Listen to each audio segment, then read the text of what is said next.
Hey, what's up? It's me, Awesome Allen. And I'm Raisa, and thank you for joining us today. Today is a very, very special day, and you know what day it is today?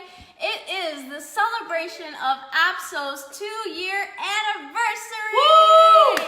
Woo! Technically, it was in the end of July, but since we're still in the beginning of August, it's okay. We're just gonna mash up the dates here. And today we wanted to celebrate with you. We wanted to celebrate with you of the connections that APSOW has made, our personal development, our achievements, and not only just our achievements, the benefits and opportunities that we have gained from writing a book, speaking on stage, creating this business, but also to reminisce on the memories of the communication that we have built with so many of you in our network, and we really appreciate it. Much love. Thank you. And we already see the loves and the likes. And the comments. Yes, and the comments. So make sure you join the conversation with us. Keep the likes going. Keep the hearts and the likes. We're gonna jump right into it. Yeah, so make sure to also share this. Let's get the message out of how APSOW started, the benefits that we've received, and how we've made an impact. So if you're watching, drop your name down in the comments below so we can say hi to you, and make sure this is one of the best lives that you watch. Okay. All right. Yes, and you already know how APSOW started in our store, and you've seen that we're going through our rebranding phase. But for the new ones, but for the new ones, we want to really focus on how one single book has really changed. One each. How 2 single books has changed the lives for us immensely and our mission for this world. So let's get right into it. 12 years old, 15 years old, writing books. Who would have thought?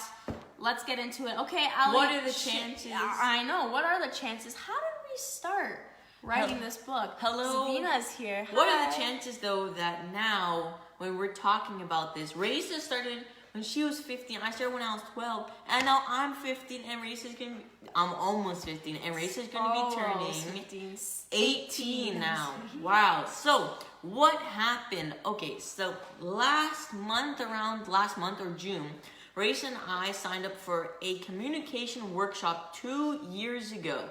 And why we signed up is because Raisa and I really loved public speaking. From a young age, we grew up on public speaking, listening to people like Tony Robbins, Les Brown, Brian Tracy, Robert Kiyosaki on real estate. So Robin Sharma on my sister that side. So with all these amazing people we've been listening to when we were growing up, public speaking kind of just came naturally to us, and we started doing public speaking competitions at the Royal Canadian Legion, where my sister was actually the first person in my school to start that. So my sister for starting the trend there in our school.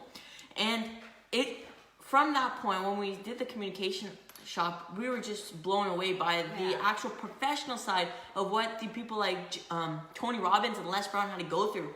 Raisa and I just thought they got up on stage and they just talked. They just got the stages they wanted and went on. And then we learned from our mentors, James McNeil and Raymond Aaron, how important it was to write a book based solely on the brand. And we were like, whoa. What is a brand? What is a brand? What does this have to do with us? How does this happen with us becoming professional speakers? And then we went to the workshop, and he was like, well, you know what? The benefits of writing a book is that people see you as an expert, a professional. And as we were taking in this information, this is where Ali and I were trying to get our topics, trying to get the ideas out of our head. We were handed an opportunity. And you know what? I just want to touch on that, because as we talk about the communication and the network that we bring to others, it's not only about the communication, but it's just about it's okay. It's just about the openness. When Ali and I were immersed into so many networking events, we just kind of felt at home. When someone lends a hand to you, or they show you a gesture of abundance and just helping, it really does warm your heart. It really does encourage you to be like, yeah, I want to be in this environment. Yes, I don't only want to be in this environment, I want to thrive in this environment. So that was just kind of my side note there. And thank you for the loves and likes. Something that you did mention is when you're handing an opportunity, right? Raisa and I we weren't handed the opportunity, but we worked for this opportunity to actually write our book, and thanks to our parents, we were even able to accomplish that. So when Race and I didn't actually have an idea of what our books were, right? For me, it was presented as an opportunity of making money. And if you know me personally, I'm a businessman at heart. From a young age, I was really entrepreneurial and tried to sell anything I could. And I've somehow returned back to those roots right now. And what this presented as somewhat hit a pleasure point in my part. So me then going off, parents, be careful, because your kids could be probably the best salespeople that you ever meet. If you get a kid worked up on something that they truly love, whether that's a game, a new electronic like an iPhone, iPad, computer, whatever it is, or a video game, they will bug you until you give it to them. Right? They will figure out different ways, come up with different presentations. You know, if you this benefit, I'll trade this. Right? They'll start to negotiate. So it's interesting. And from that point, Race and I got the opportunity. And what I wanted to say on that is, when you're handed an opportunity that you don't know what to do, or you don't know if it's yes or no, say yes and then figure it out. Because if Race and I had said no, you know, we don't really know our topics, right? And they would have been like, oh, okay, sorry about that, right? Right, if we didn't know our topics and that was this blockage from us, and we have that extra push, we would not be where we are today. Of course. And sorry, Ali. No, go ahead. Have a point there. Okay, great. So I really like how Ali said that, because even though there's that pushing, it kind of goes into the principles that we always talk about, which is taking that risk. And how much of your life do you want to put at risk, whether it's in your business or your personal life, and taking that jump? What does it mean for that opportunity? Because you can be handed opportunities endlessly. Ali and I have seen this, not only because, hey, we're kind of cute, but also and young, but we work hard, but we choose to take those opportunities and follow through with those opportunities. And because of that, we are here in this abundant mindset that every time we take a risk, we are going to make it or move on. You know, there's always going to be a variable in there where you just gotta say, yeah, I'm gonna do it. But yeah, so we're gonna go back to our story. Fast forward, we wrote the books in a week. You know this. Whoa. We got the What happened? We wrote the book. Yes, we wrote the books in a week, but you already know that story. How did we write the books in a week, though? For the Ali wants see, Ali loves our newcomers. Thank you. If you're actually watching this right now, you can see the viewers going skyrocket high. Make sure to please drop your name so we can say hi to you, acknowledge that you're watching, and once again, we're thanking you. So, Risa, what happened? How were we able to write our books in 1 week? Well, Ali, that's a great question. I think it thrives off of the motivation of each other. So one big thing 2 years ago, when Ali and I started writing our books, it actually developed our brother-sister relationship much more, because now we were in business. Now we were working together. Now we were doing things. And you know, sorry, I just kind of and we started doing like different activities outside of it. We started doing swimming. We started doing biking. We started to get those creative juices flowing. And Wahid says, may Allah bless you and your family. Thank you so much. Hello, Liz. Liz Z says, hello, hi. Thank you for all the loves. So, creative juices, and that's where I want to pass on this point to Ali. What does it mean? What's that process like? Oh, wow. So when we were actually writing our books, like she was saying, with us working together, there was a sense of also pressure. One is because Raisin had the opportunity to speak with Bob Proctor the next month. Yeah, you heard that right. Bob Proctor, the man behind the law of attraction, who brought it to life today, as you know it. So when we were given this opportunity to speak with him, we didn't have our books out yet. So we were on a timeline to finish it within 1 week to get on this stage. And as you said, when there's like a high enough reward and like a big enough pain, the pain was that if we didn't get on this stage, this could have been like a huge opportunity we would have blown. And the gain was so high that we hustled. With that pressure and then our accountability to be able to bounce ideas off of each other was our key to success in writing this. And going back to what Risa said about the creative juices, Rayce and I did not suffer from writer's block. Why? Because we did not just sit at a computer and staring at a blank Word document trying to come up with chapter 1, title, and then working from there. What happened is we created bullet points, right? And if you're writing a book or writing a co-authored chapter, and depending on that, it's another story. But if you're writing a book, a non-fiction one specifically, come up with your title, right? Then have a main idea of what you want your reader to experience when they're reading your book. Create your chapters and bullets within it. When you create the bullets, it's actually it's easier for you to talk about it because you know, oh, bullet 1 on business, how to start off, what the first steps are to creating your first tech startup or something, right? You can write that in the book. And then step 2, how to fundraise, how to get some money going for you, right? So you can go through the bullet points rather than just staring at it and not having a full idea. Going back with the creative juices, like Raisa said, we're going on bike rides, right? I'm going on bike rides, literally getting all our blood pumping. We were eating chocolate. Now, I'm not 100% sure if this is scientifically true, but one of our book architect or a friend who was helping us at the time, Chinmay Swamini, and if you're watching this, thank you so much. Shout out to him. What he's saying is eat chocolate and just right. You know, many of us tend to overthink the process so much that we actually start to block ourselves.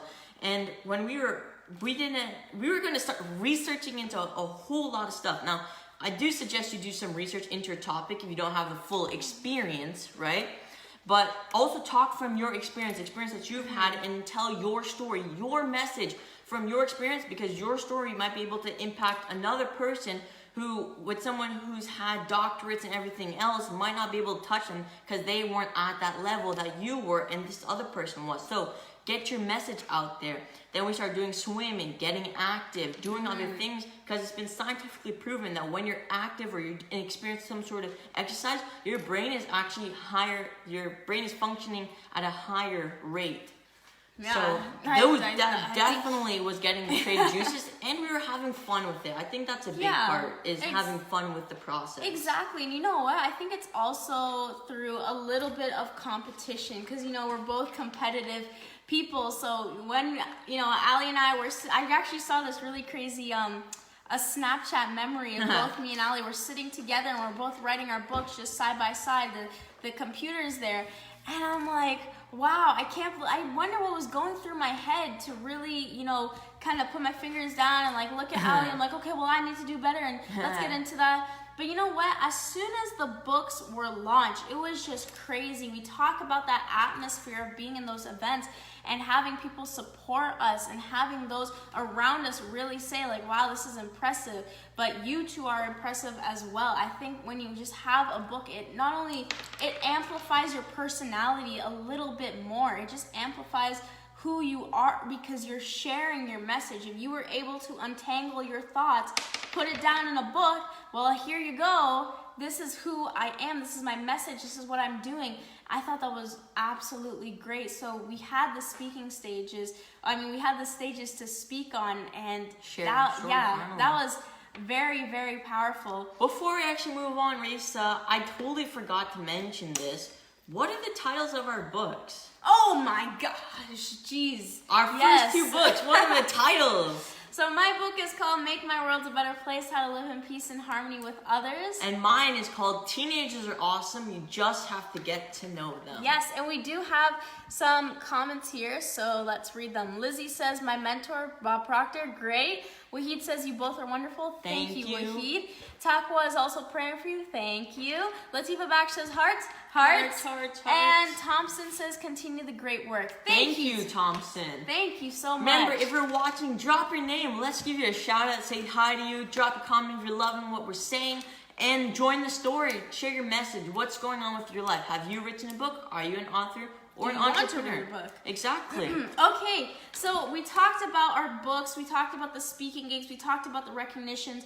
We also, when we talk about connections, we were both invited to be on a youth podcast. So once, Della says, Della. You are both powerful. Thank you so much. One of the most powerful things is that we were open to a new network of other youth doing the same thing. So shout out to Terrence Fagan Jr. because he is a youth who did his own podcast, wrote his own book, and reached out to me and Ali. And that's what I'm talking about. When you expand your network, expand your opportunities, and follow through with them, just by writing a book, opens so many doors to who you can meet. And that was just one person. We got invited to different podcasts to speak on. It's interesting that we continue down this road from the speaking gig right after Bob Proctor, actually. Only around 6 months later, or like 5 months later, doesn't really matter that much. But maybe like 4 months later, let's just say, in October time, after Reese and I finished speaking with Bob Proctor, we were actually invited back to speak at the same communication workshop that we first started out in June, right? In June, we were just starting out, and then in October, we were giving speeches at this communication workshop, which what a way to complete the circle, right? It was. But you know what's even more powerful? Because it is our 2-year anniversary, we started our Facebook Live Sunday at 7:30 p.m. every Sunday. All the time, we were there from the beginning because we had it there. Our book architect said, well, you want to speak on stages? You want to speak on big stages. Thank you, Ali. You want to go out there. You want to become a professional speaker. Well, you know what? Here you go. Go talk to your audience. And I think that was the best thing ever, because you're here with us. You're here. You're giving us love. You're interacting with us. You're telling us what you want. We're having the conversation every Sunday. We're having the conversation with you, and we're like, you know what? This is the real stage. That because we get to come on and really put in the work and prep for it. And congratulations, 2 years now on Facebook Live. What I like about that is what you were saying is practicing our message. If you go back to our very first Facebook Live, we would start out and then start tagging people, like tagging like 900, like 80 people, and we would just be sitting there tagging, right? And then we get into it. So we've definitely learned how to. We've definitely like adapted to how it's supposed to go, right? We've changed so much that when I look back on the first one, I laugh and I'm like, wow, this is where our beginnings were.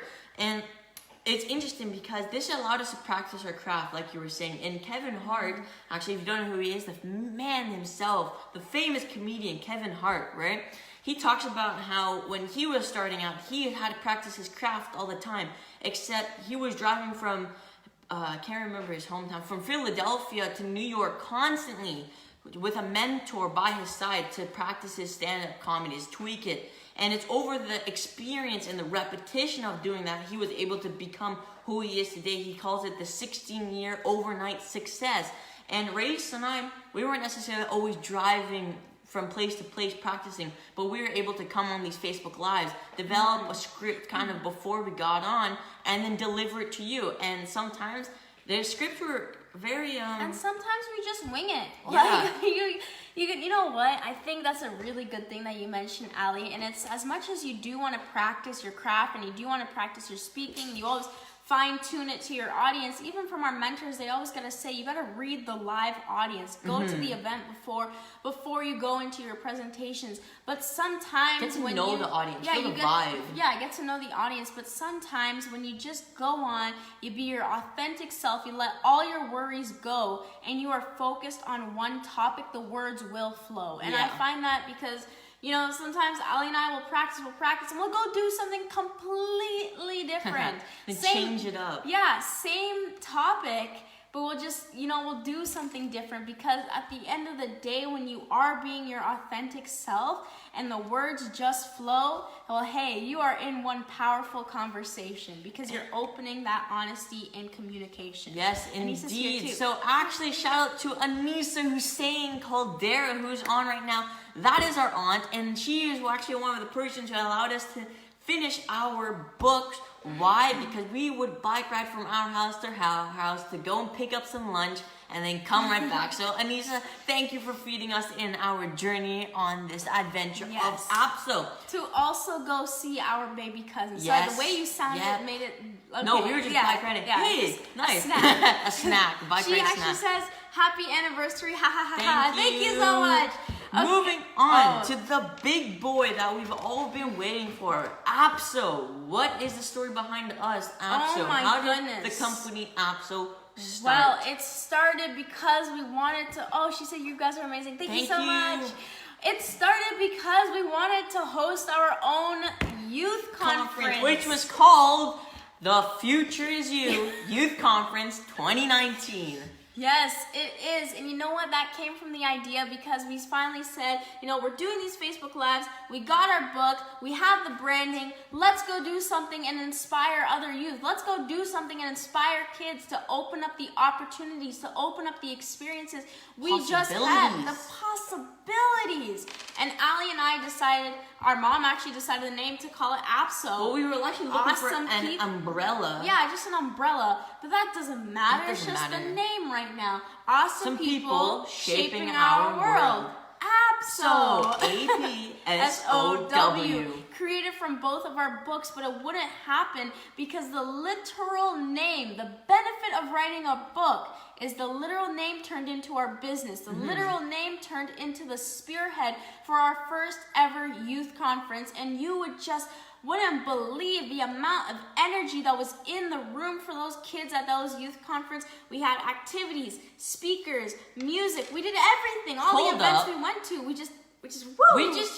why did we start the youth events? Because we wanted to take the experience that we had from other events, start from the real estate to the motivation, and bring it down to the teens who had never been immersed in this network or this culture yet, right? So Race and I brought that to them. We were the door that they had to enter through, and I'm very proud to be one of those first people. I'm very honored to be the first gatekeeper to let those people in, into this amazing world of personal development. And what I liked the most is, what type of speakers did we have at that event? Were they just all the older people? Over 30 years.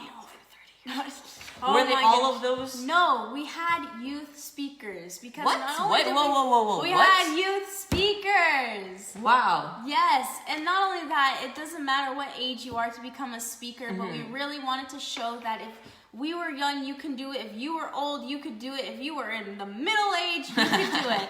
And I just want to read this comment here because one of our big fans, Wahid, his daughter, Taqwa Ahmed, sorry, I'm mispronouncing this. Her link to her book is there as well, so if you'd like to go check it out, that'd be really cool. Thank you for all the loves and the likes. Loves, hearts, likes. And the one thing I liked the most about our event is that it was completely brand new to us, and having an accountability circle, which was a huge help, especially shout out to our mentor currently, James McNeil. He's been a huge help throughout this entire process of creating APSOW. He's been like when we had those tough days, we had no idea. We would call him up, and he would be super willing to even have that call with us and give his time to aid us in this. And the thing that he says is, if you're planning an event in your first time, or even if you've done this over many times, 6 months is the timeline, right? Yeah. So Ace and I started out with 6 months, and for literally the 5 months that we were finding the sponsors, the speakers, everything, the tickets, 0 tickets were sold. Right? And in those moments, over those hard hours that you've been putting in, sending out the flyers to all the different schools that we were going to, reaching out to all the different people, when we saw that 0 ticket sales, some days it was tough. We're like, what are we not doing right? Yeah. What are we not doing right? And then finally, after we talked with another mentor of ours, Raymond Aaron, he has something called postulate. If you know the law of attraction, putting a thought out there. We just put a thought out there, and then we left it on the shelf. That means we didn't constantly think about it, right? And with that, the next day, Raisa, what happened? Literally, we got our first ticket, and I remember that conversation solely because it was such an impactful conversation. I want to tell you about this. Ali brought up a great point, and that is mental blockage. And I'm not talking mental blockage of yourself. I'm talking about the mental blockage of someone else and what those words can do to you. So I have no hate for this person or anything. It's whatever. It's like down the road. But at the time, because I did not secure myself in my belief, because I did not secure myself and what I stood for or what I represented or what Ali and I represented, I allowed someone's words to get into my mind. I allowed someone's doubt in me to get into my field of energy, to get into my mind, and it started creating this blockage. And I was like, why aren't we selling tickets? It's how many months down the road? We're putting in the work. We're 1 month away. Yeah, 1 month away, and we're like, what is going on?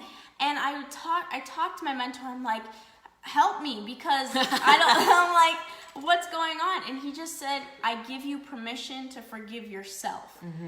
And at the time I was like, oh yeah, thank you. But sometimes you yourself need to forgive yourself. Yeah, you yourself need to give your permission to yourself to say, I forgive you. Sometimes we always look for our outer resources, which is totally fine, for guidance and to give us that kind of like self-esteem. But we really do have to look beneath and say, well, you know what? I give my permission to let this go. I give myself permission so that I am grounded in my belief. And oh my God, just big thing happened here. The first event place, our community center. This is a good story. This is a very interesting story. This is a very good story about mental blockage and everything. As soon as we bought our tickets. When you have the bad vibes. Not even bad vibes, but this is so good as coincidence, miracles, really pushing yourself. Whatever you call it. Or whatever you call it. It was all positive. It was all positive.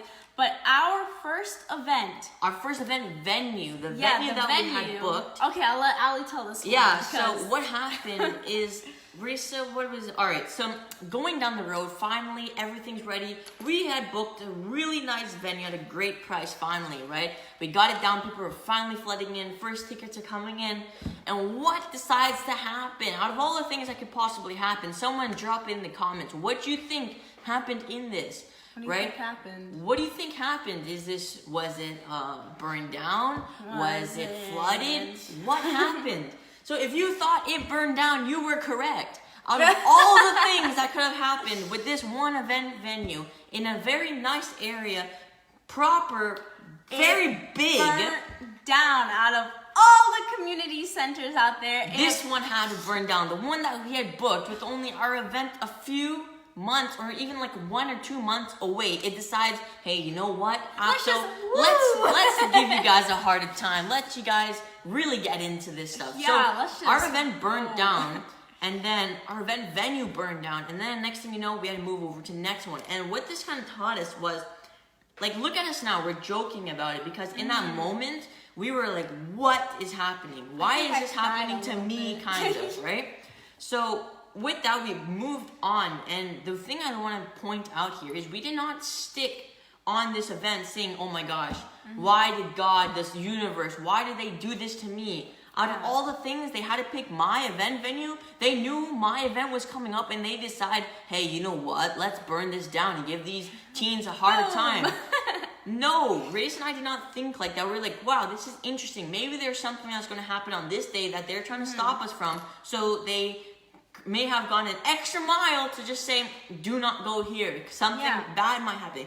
They could have been saving us for something, or they could have been leading us to a better experience in a nicer, smaller area that allowed us to get more intimate and closer, really build that connection with our audience. Exactly. You know what? It was so good because it was right next to a high school, our next event venue. And you know what? I just want to bring that up in a point as well, because when you create momentum and you're in a project that you just feel so compelled to complete, nothing will get into your way. Do you remember when I just, like 5 seconds ago, I said mental blockage and the ticket sales? As soon as we got the ticket sales, first sign. We were just like, no, this is fine. It burnt down fine. Get another place. Next one. And the interesting thing is, after we got our first ticket sale, they all started coming in, right? I think at the end we had around 56 people come for our very first event, which is like phenomenal for us. Yeah. And the interesting thing is, out of all the tickets that we had to refund, the first person that actually bought tickets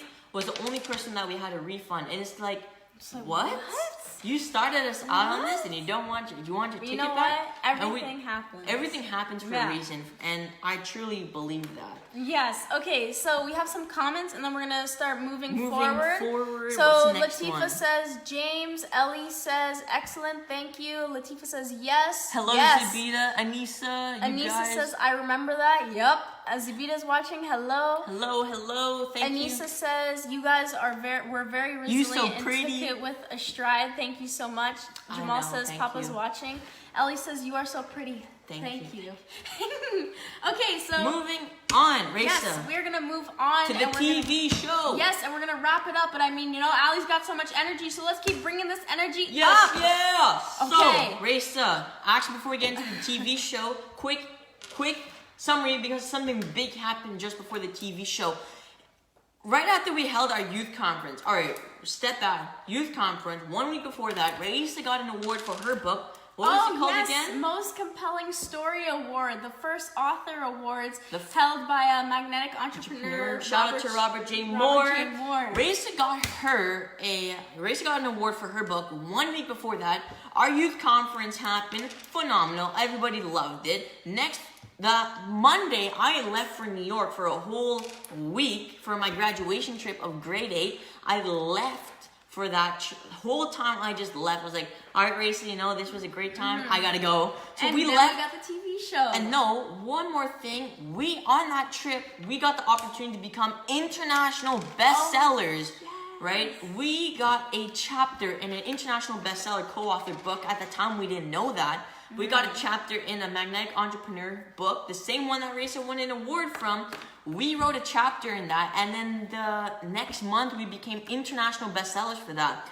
Then the week that Raisa and I were promoting, where she spoke with Jack Canfield, we walked up to a TV producer, and we were like, yeah, we were just going. We had our goal and our vision. We walked to a person. It's like, hey, can we give a testimonial for this event?